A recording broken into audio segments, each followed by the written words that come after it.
네, 금양 한번 보겠습니다. 제가 그동안 이제 금양에 대해서는 한두 번 정도 영상을 올려드렸었는데, 재무구조 불안전성이나 성장에 대한 불투명성, 그런 부분들에 대해서 계속해서 말씀을 드렸었죠. 그래서 몽골광산 관련된 부분도 실체를 규명하기가 사실은 좀 쉽지 않다. 그러니까 몽골에서 조달하는 방법 또한 쉽지 않다. 그런 말씀을 드렸는데, 이번에 이제 거래 정지가 되면서 상장 폐지에 대한 가능성까지 좀 열렸습니다. 그래서 상장 폐지 가능성이 어느 정도인지는 이따가 좀 말씀을 드려보도록 하고요. 관련된 이슈를 한번 볼게요. 예전에 이제 시가총액이 거의 뭐 9조 원, 10조 원까지도 갔었어요. 그만큼 이제 2차 전지주가 어마어마한 호황을 겪었었던 그런 과정이 있었고, 지금은 이제 그런 호황을 다 토해낸 상황입니다. 한때지만 시가총액 10조 원을 넘보던 기업이 상장 폐지로까지 간다는 것은 상당히 좀 비정상적인 그런 형태라고 이제 보셔야 될 것 같아요. 이따가 재무구조 한번 보겠지만, 재무구조가 좋지 않은 기업을 건드리는 것은 굉장히 리스크가 크다라는 부분을 다시 한번 확인할 수가 있었던 부분이고요. 일단 거래 정지가 된 계기를 보면 지난 21일 감사인인 한울회계법인으로부터 감사 의견 거절을 받았습니다. 의견 거절이라는 게 사실 굉장히 좀 무서운 감사 의견이라고 봐야겠죠. 의견 거절을 받으면 일단 바로 상장 폐지 사유가 됩니다. 이렇게 되면 한국거래소에서 상장 적격성 실질 심사를 받아야 되기 때문에 바로 이제 매매 거래가 정지가 될 수밖에 없어요. 투자자 보호의 명목이라고 보는 거죠. 다만 저는 이제 이런 거래 정지를 한 일주일 정도 이제 유예를 둬야 된다는 생각도 있어요. 왜냐면 시장에 맡겨서 일단 팔 수는 있고, 이런 리스크를 보고 또 사는 투기꾼도 있잖아요. 그러니까 그런 투기꾼들이 개입하고, 그럼 물론 주가는 뭐 반토막이라든지 반의 반토막 이렇게 급격하게 이제 떨어지겠지만, 일단 팔고 싶은 사람들이 팔 수는 있게 해줘야 된다. 낮은 가격이라도 그런 생각은 있어요. 근데 그거는 뭐 외적인 얘기고, 어쨌든 상장 적격성 실질 심사 대상이 되는 동시에 매매 거래가 이제 정지가 된 상황입니다. 그동안 박준혁 씨가 이제 뭐 2차전지 사업 관련된 뭐 홍보라든지 이러면서 좀 유명해진 기사고, 몽골과 콩고 광산 투자 관련된 이슈로 한번 반전을 시도했지만, 앞서 제가 이 부분에 대한 의문을 제기를 했었죠. 그래서 그런 부분들이 해소가 되지 않았습니다. 이걸 못 보신 분들은 앞서 금연 관련된 제가 올린 영상 한번 보시면 될 것 같고요. 어찌되었던 간에 이제 캐즘으로 들어가고 실적 추정치를 부풀린 부분, 여러 가지의 이제 악재가 쏟아지면서 이제 거래소 심사 과정까지 남겨진 이제 상황입니다.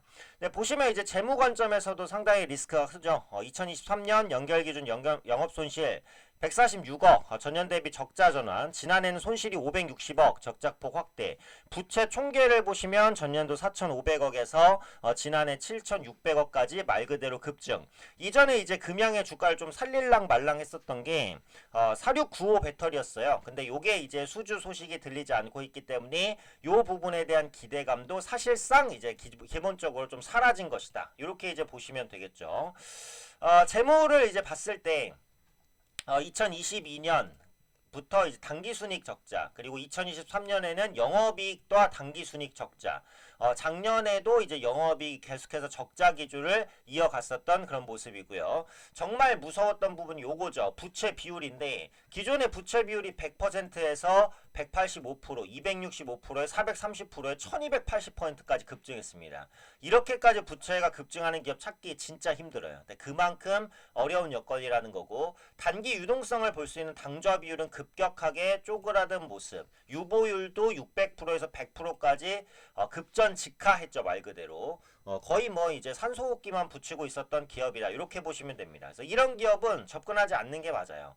그렇다고 물론 이제 적자 기업을 무조건 안 봐야 된다는 소리는 아닌데, 흑자 전환에 대한 기대감이 아주 강하거나, 아니면 적자가 눈에 띄게 줄어들거나, 아니면 적자 기업은 이제 대표적으로 제약바이오주가 많잖아요. 그래서 제약바이오주는 적자라고 무조건 위험하진 않습니다. 그래서 적자이긴 하지만 훗날 이제 흑자 전환에 대한 기대감이 분명하거나, 요런 기업들은 볼 수도 있어요. 다만 미래 성장 동력이 불투명한 상태에서 이렇게 적자가 계속되고 부채 비율 급증, 뭐 당좌 비율 뭐 급락, 요런 식으로 이제 진행되는 기업은 추후에 상장 폐지 가능성이 매우 높다라는 부분을 좀 염두를 해두셔야 될 것 같아요. 자, 궁극적으로는 이제 상장 폐지 수준을 밟게 됐다, 이렇게 이제 보시면 될 것 같아요. 그래서 저는 좀 보수적으로 투자하는 사람으로서 이런 기업은 이제 투자 관점에 들어오지 않지만, 투기를 하시는 분들께는 이제 단타를 칠 만한 여건들은 어느 정도 줬죠. 가장 큰 문제가 이제 막대한 차입을 끌어와서 설비 투자를 한 것, 요게 이제 가장 큰 문제였다라고 봅니다. 뭐 배터리 기술력이라든지 뭐 제조 노하우 이런 부분들이 있다고 사측에서는 주장을 했지만 실질적으로는 공장을 지을 자본도 없었다라는 부분이에요. 그래서 이런 부분들이 말 그대로 이제 거의 사기가 아니냐 이런 말들을 나올 수밖에 없게 하는 그런 부분이었다라는 거죠. 배터리 사업을 동사가 본격적으로 추진할 때 현금이 얼마였냐. 요걸 이제 재무제표를 꼼꼼히 뜯어봤을 때는 한 150억에서 200억 밖에는 안 됐습니다. 그 돈 갖다는 추진한다는 게 말이 안 되는 거고, 반면에 끌어들인 돈은 얼마냐. 7천억 정도였습니다.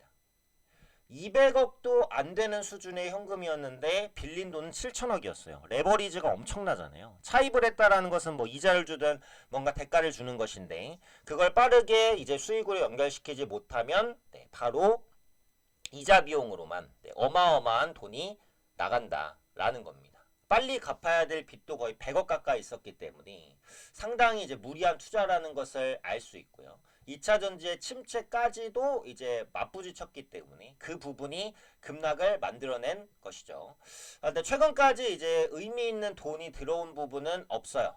그러다 보니까 빌린 돈은 많은데 버는 돈이 없어서 추락할 수밖에 없었다. 이렇게 보시면 될 것 같고요. 실제로 금양 같은 경우에는 어떻게 보면 이제 일부 유튜버들이 뭐 작전을 하든지 이제 단타 뭐 이런 식으로 이제 개미 꼬드기를 통해서 좀 더 이제 단기적인 그런 그 돈을 벌려는 그 목적으로만 활용이 됐다. 이렇게 봅니다. 물론 이제 일부 그 금양의 유상증자를 금감원이 좀 막긴 했잖아요. 그래서 그 부분에 대해서 불만이 있으신 분들도 있지만 현실적으로 보면 실질적으로 유상증자를 반대한 이제 주주도 많기는 했습니다. 그리고 이런 유증은 허용하면 안 된다는 게 제 생각이기도 해요. 그래서 금양 같은 기업은 다시 이제 이런 기업들이 계속해서 발생하고 상폐 사유를 맞을 거잖아요. 정말 다른 것들을 분석하기가 어려우면 단순하게 그냥 네이버 증권에서 재무제표만 보셔도 심플합니다. 이게 빨간색이 많이 찍히는 기업은 그냥 피하시면 돼요. 아니면 부채 비율이 이렇게 높아지거나 뭐 당좌 비율이 줄어들거나 이건 눈에도 그냥 명확하게 나오거든요. 그러니까 이런 기업을 피하셔도 매매할 수 있는 좋은 기업들은 많습니다. 제가 유튜브에서도 계속해서 소개해드리고 있기 때문에 뭐 좋은 기업들만 매매하셔서 수익 보시면 되지 굳이 이런 기업들을 손대서 이제 마음고생을 할 필요가 없다. 이렇게 보시면 되겠고 그 다음에 이제 상폐 가능성인데 감사 의견 거절을 받은 기업 중에 상폐 결정이 빨리 나는 기업들도 있어요. 그래서 요거는 이제 좀 더 지켜봐야겠지만 보통 이제 적정을 다시 받아야지 이제 살아날 건데 그 비율이 크지가 않습니다. 한 반의 반 정도, 한 25% 내외 정도밖에는 안 돼요. 그래서 현재 시점에서는 금양의 상폐 가능성이 분명히 높아요. 한 70% 이상까지는 봐야 되지 않을까. 훗날 이제 적정을 받기가 굉장히 어렵다라는 겁니다. 그래서 기적처럼 적정을 받아서 살아난다면 일단 거래 재개가 되겠지만 현재로서는 쉽지 않다. 이렇게 이제 보셔야 될 것 같아요. 통계를 보면 2년 연속 감사 의견 거절을 받고도 회생하는 기업들이 있기는 있습니다. 근데 역시 적은 기업입니다. 그래서 2년 정도 거절받고 3년 차에 적정을 받은 기업 자체는 워낙 극소수기 때문에 그 부분도 상당히 기대하기는 조금 어렵다. 이렇게 이제 보셔야 될 것 같고요. 극적으로 살아나는 사례 중에 이제 인수가 있어요. 그죠? 그래서 만약에 누가 금양을 뭐 통째로 인수한다. 이런 식으로 되면 또 살아날 수도 있겠지만 현재로서는 이제 그럴 가능성은 매우 제한적이라고 보고 안 그래도 전기차가 캐즘이어서 LG 에너지 솔루션이나 뭐 SK 이노베이션, 뭐 삼성 SDI 이런 기업들도 살아남기가 쉽지 않은 형국에 있는데 이렇게 금양 같은 작은 회사가 특히 기술력도 의문이고 현금도 없는 회사가 인수를 통해 살아난다라는 것은 또 굉장히 좀 어려운 일이 아닐까 이런 생각이죠. 어찌되었던 간에 이제 거래가 정지된 가격도 이제 만원 밑이라서 정고점 대비 거의 95% 폭락한 가격입니다. 이게 이제 당분간에 이제 거래 정지가 이어질 것 같은데 상장 폐지가 빨리 될 수도 있고 내년으로 넘어가면서 기사회생에 대한 가능성을 열 수도 있어요. 근데 현재 나온 자료들만 토대로 본다면 상장 폐지 가능성이 높아 보이기는 합니다. 그래서 앞으로도 이런 종목군들은 건드리지 않는 게 좋고 정성적인 분석이 어렵다면 제가 말씀드렸죠. 재무제표상 그냥 빨간 거 많이 찍힌다. 이러면은 그냥 피하시는 게 좋아요. 이게 이제 흑자가 나는 기업들도 많으니까 그런 기업 내에서만 투자 전략을 좀 짜보자. 이렇게 말씀드리고 싶습니다.